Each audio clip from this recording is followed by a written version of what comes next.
नमस्कार। Prabhas Akshay news network और आप सभी का स्वागत है। ईरान अमेरिका संघर्ष विराम पर पाकिस्तान का कूटनीतिक खेल अब उसके गले की फांस बन चुका है। जिस समझौते को शांति की दिशा में एक बड़ा कदम बताया जा रहा था, वह 24 घंटे के भीतर ही भ्रम, विरोधाभास और अविश्वास का प्रतीक बन गया। और इस पूरे घटनाक्रम के केंद्र में है पाकिस्तान, जिसने अपनी भूमिका को बढ़ा चढ़ाकर पेश करने की कोशिश में न केवल खुद को हास्यास्पद स्थिति में ला खड़ा किया, बल्कि पूरे क्षेत्र को नई अनिश्चितता में धकेल दिया।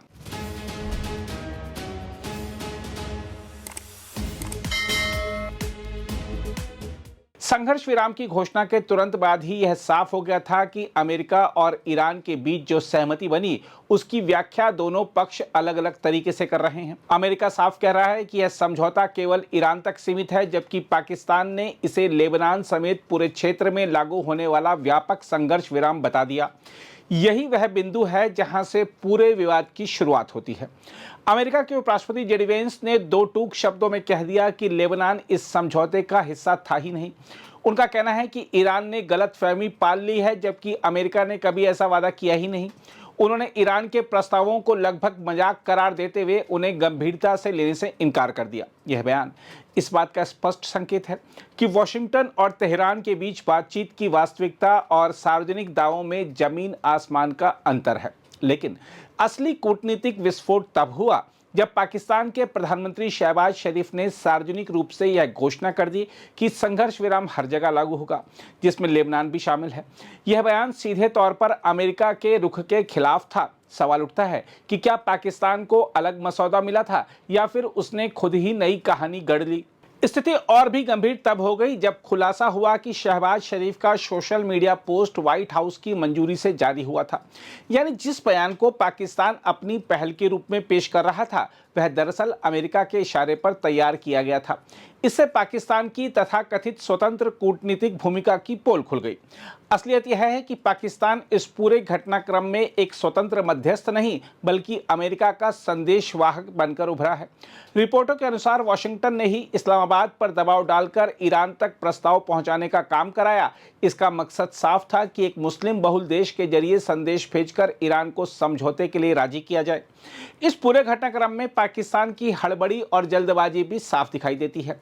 शहबाज शरीफ ने अपने संदेश में 2 हफ्ते के संघर्ष विराम की अपील करते हुए हॉर्मुज जलडमरू मध्य खोलने की बात कही, लेकिन इसी संदेश में वह बुनियादी स्पष्टता ही गायब थी कि आखिर समझौता किन शर्तों पर हुआ है।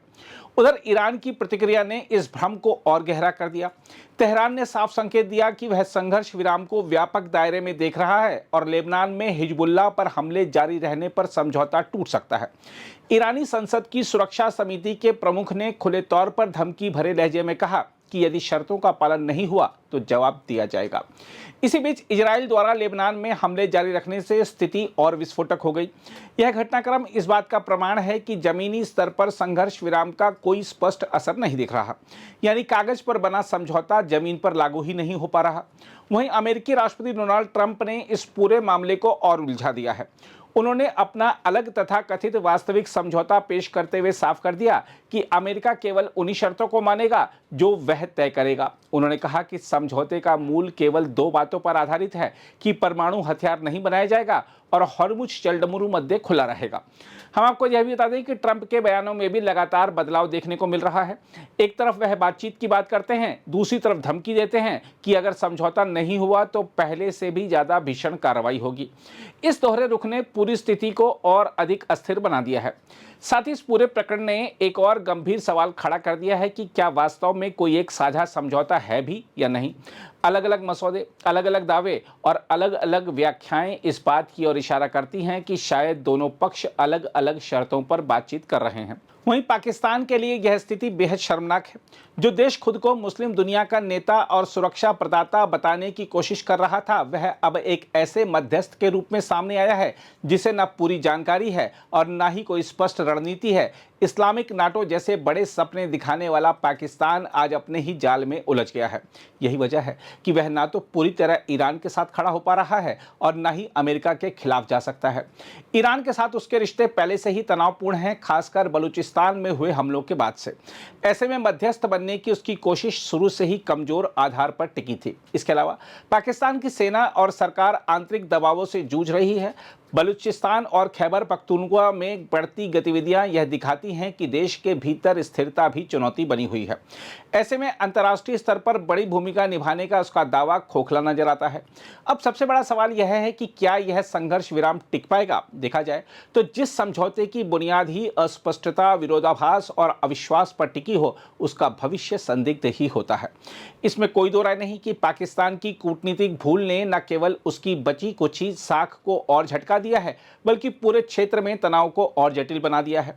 यह घटना इस बात का उदाहरण है कि आधी अधूरी जानकारी और अति आत्मविश्वास कैसे एक देश को वैश्विक मंच पर कटघरे में खड़ा कर सकता है। बहरहाल अब नजरें इस बात पर टिकी हैं कि क्या इस्लामाबाद वास्तव में स्थिति को संभाल पाएगा या फिर यह कूटनीतिक अव्यवस्था एक बड़े संकट में बदल जाएगी। फिलहाल तो तस्वीर यही दिखा रही है कि पाकिस्तान ने शांति की पहल नहीं बल्कि भ्रम का तूफान खड़ा कर दिया है। अगर आप भी लेना चाहते हैं देश दुनिया की तमाम जानकारी तो आज ही सब्सक्राइब करें हमारे चैनल को। साथ ही नीचे दिए बेल आइकन को जरूर दबाएं ताकि हर अपडेट आप तक पहुंच सके।